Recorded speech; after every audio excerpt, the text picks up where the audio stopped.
Halo, Assalamualaikum warahmatullahi wabarakatuh. Selamat datang kembali di channel Zen Permana. Video kali ini mau ngomongin soal ciri utama orang yang nyebelin tuh kayak gimana ya teman-teman. Jadi mungkin teman-teman akan eh, apa namanya ya? Mungkin teman-teman punya orang atau sosok-sosok orang yang kira-kira menurut teman-teman tuh nyebelin. Aku di sini mau share opini ya, opini atau pendapat aku soal orang yang nyebelin tuh yang kayak gimana atau ciri utamanya apa ya. Nggak, bukan secara psikologis ya, ini mah pendapat aku aja. Orang yang nyebelin adalah orang yang sebetulnya ngangenin ya. Kenapa? Sejatinya orang yang menyebalkan adalah orang-orang yang kemudian dia lagi mengganggu dan menggoyahkan zona nyaman kita, teman-teman. Kita itu akan ngerasa sebel sama siapa? Sama orang-orang yang membuat kita tidak nyaman.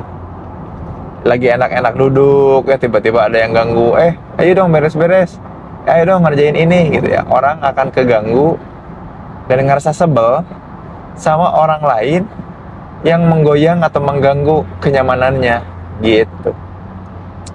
Makanya aku nyadar diri ya, jangan-jangan seorang Zen Permana ini, aku nih ya, terutama di lingkungan sekitar, itu memang jadi orang yang annoying, dan aku sadar betul itu ya.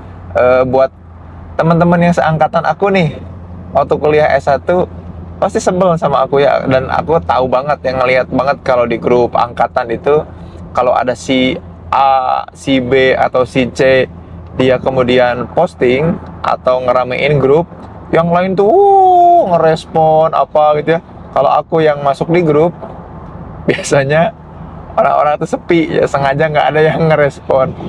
Dan aku sadar betul orang-orang yang nyebelin, yang kerjanya ngeganggu zona nyamannya orang lain, itu memang tidak menyenangkan dan cenderung dihindari.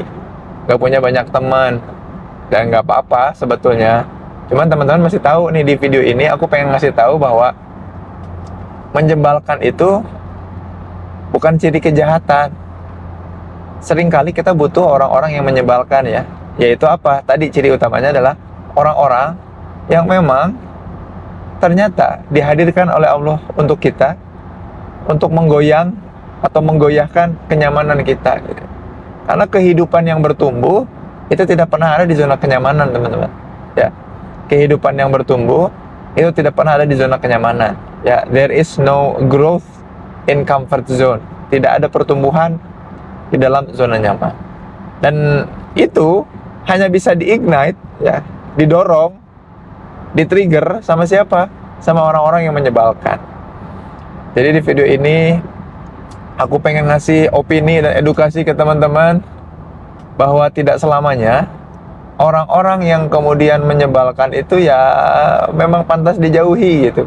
Seringkali kita butuh orang-orang yang menyebalkan untuk tahu bahwa kita jangan-jangan lagi ada di ambang atau di zona yang membuat kita berkubang di kenyamanan. Begitu kurang lebih, teman-teman ya. Tapi bukan berarti kita juga harus jadi orang yang nyebelin ya. Biasanya orang yang nyebelin itu tidak sempat untuk membangun konteks komunikasi supaya orang paham bahwa maksud aku tuh ngajak ke pertumbuhan. Tapi karena tidak cukup waktu untuk ngebangun konteks, tidak cukup atau tidak luang relasi, jejaring, kesempatannya juga untuk membangun konteks, jadinya dipersepsi kemudian membangun ketidaknyamanan dan permusuhan. Nah, mudah-mudahan dengan video ini teman-teman lebih maklum, lebih bisa mensyukuri kehadiran orang-orang yang dirasa menyebalkan, padahal sebetulnya mereka ngasih banyak keberkahan atas dorongan-dorongan pertumbuhannya ya. Hatur nuhun, sampai jumpa di video Zen Permana selanjutnya. Assalamualaikum warahmatullahi wabarakatuh.